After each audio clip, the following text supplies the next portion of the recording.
Right guys, welcome to my channel. I'm your host, Ragnar. Now, I want to talk about Islam because I have a right, it's my human right, and the fact that we live in a critical thinking country where we've always had freedom of expression, freedom to criticise anything really, and certainly criticise any religion. Now, there's nothing in the section 4 and section 5 Public Order Acts that state anything about Islamophobia or any blasphemy law. The police have been using those acts inappropriately to arrest people and have them locked up under blasphemy laws that don't even exist. And they won't exist. We have a right to critically think in this country. We have a right to freedom of expression, to criticise anything. We have a right to criticise any religion. Now, anyone can say anything about paganism. I've got no problem with that. You can criticise my beliefs. I can criticise Christianity, and Christians are not going to, hold a grudge against me for doing so. But as soon as Christians or Jews start to question Islam, they get aggressive.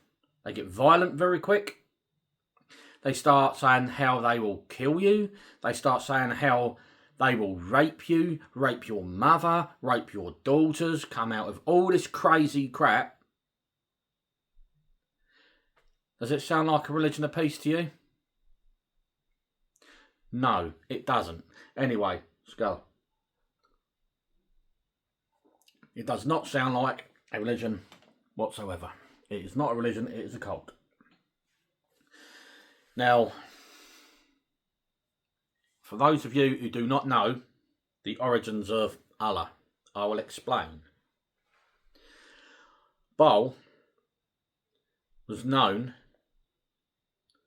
as the greatest of all deceivers out of all of the pagan gods.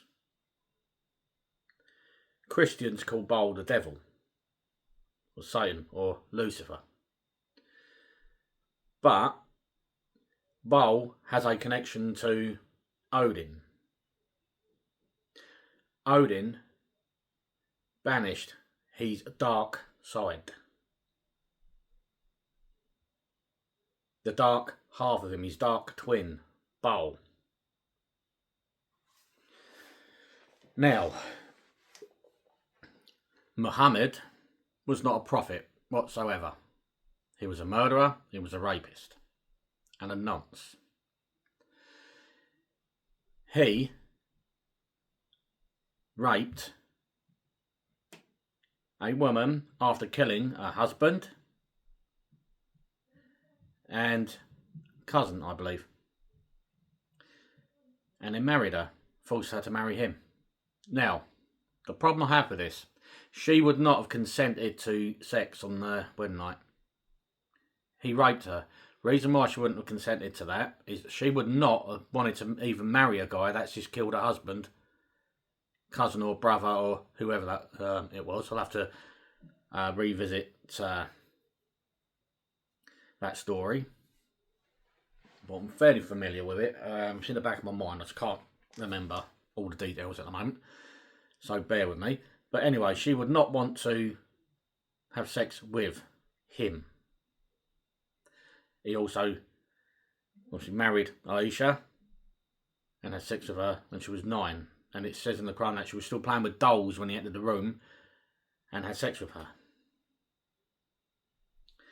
So, not a very nice guy.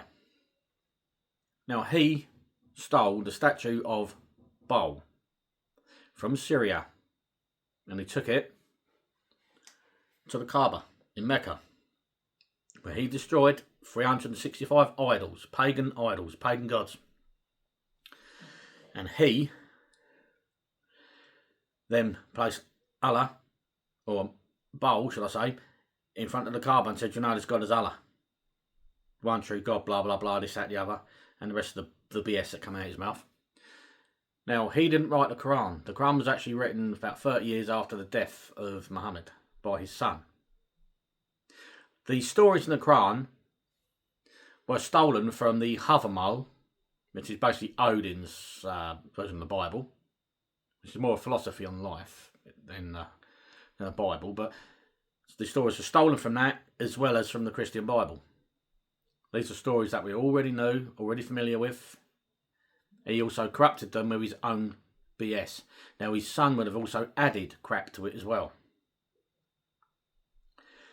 Now, it says in the Quran that it incites violence and murder, for starters. It says about killing non-believers of Islam, like Jews and Christians, and Jews have to pay the jizya, or you can kill them, basically. So, no good God would allow such thing. Also says in there that you can sleep with children if a grown man, has any kind of sexual activities with a baby. They have to pay that child for the rest of their life. That's sick.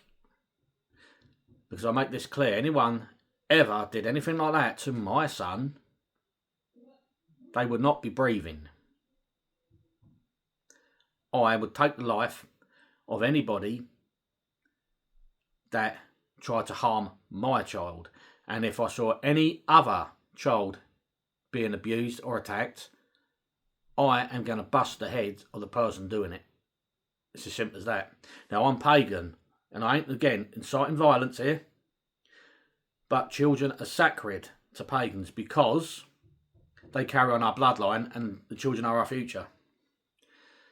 And children can't stand up for themselves. So it is our duty as human beings to protect those that can't stand up for themselves. Yeah? Because I, for one, am not going to put up with these Muslims coming to our country and think they can nonce our kids, rape our women. I ain't going to stand for it. I won't tolerate people like that. This world has no place for evil bastards like that. At the end of the day, Islam is not a religious belief.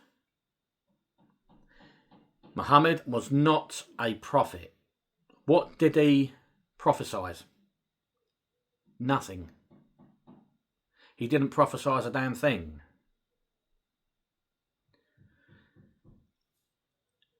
As simple as that. All he was a murderer, rapist, and a nonce. And all these asylum seekers come in here.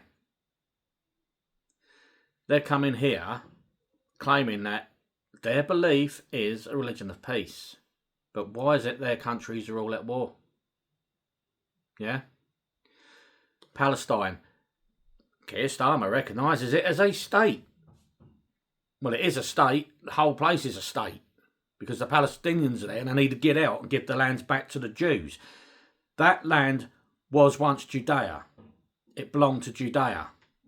It was the Romans that stormed Israel and they took those lands. Then when they left, the Muslims marched in.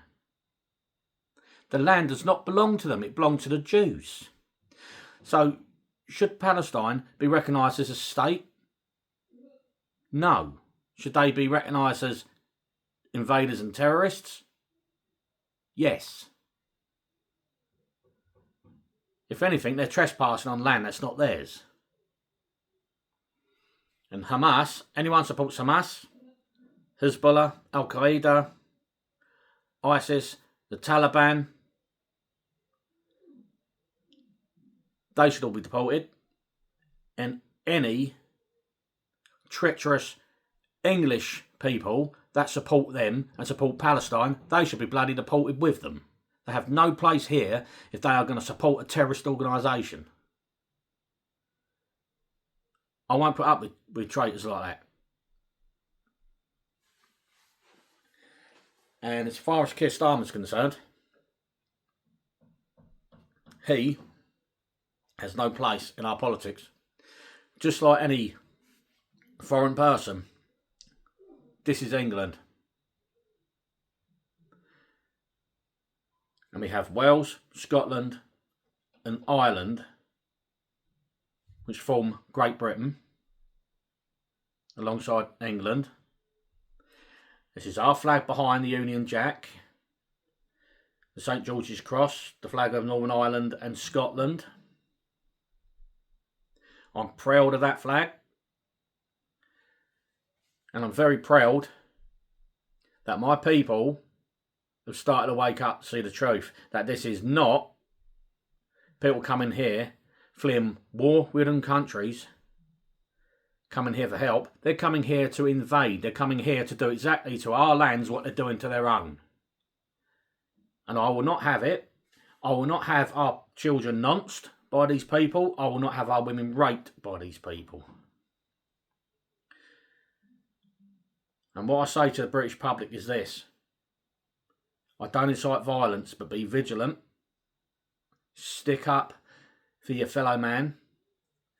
You stick up for our children. You look out for our children. If you see any Islamist attacking our women and children, you make sure that stops straight away and you have them locked up. And what you can do, you can record and you can apprehend them and you can hold them under a section 24A and use reasonable force. And I instruct the British public to do just that. Because enough is enough. This is our country. This is our women. This is our kids that we have to protect. So start doing it, guys. This is our lands. Stand up for your land. Stand up for your people. To hell with Starmer and what he says that, oh, you're just far right. You're not far right. You're patriotic. You're standing up for your kids. You're standing up for your women, your country, your fellow man. Do it and do it proudly. But also do it within the limits of the law. Do not go out there deliberately looking for a punch-up with Muslims. You may not agree with their beliefs, you may not agree with their ways and what they're doing, but don't deliberately go out there looking for punch-ups. Because you will get banged up. If you're going to go out there and you're going to stick up for our people when you see them doing wrong to our people, whether it be a woman, child or another man, do it legally. But certainly do not walk by if a child is being attacked. Don't be a coward. Protect that kid. Because I'd protect any kid with my life. Because no child can protect themselves against these people. And it's our right in law, as well as a human, to protect children. So do just that. Because I know I will. And another thing, all this crap about we can't have our poppies. One's going on my jacket there. One's going on the front of my motor. One's going on my front door. I will celebrate our fallen brothers and sisters that died in the war. I will celebrate them with honour. And ain't no one going to tell me different. Anyway, catch you later, guys. Skull. And all the best. So yeah, have a great day. Don't forget to like, subscribe, and hit the notification bell. Cheers, guys.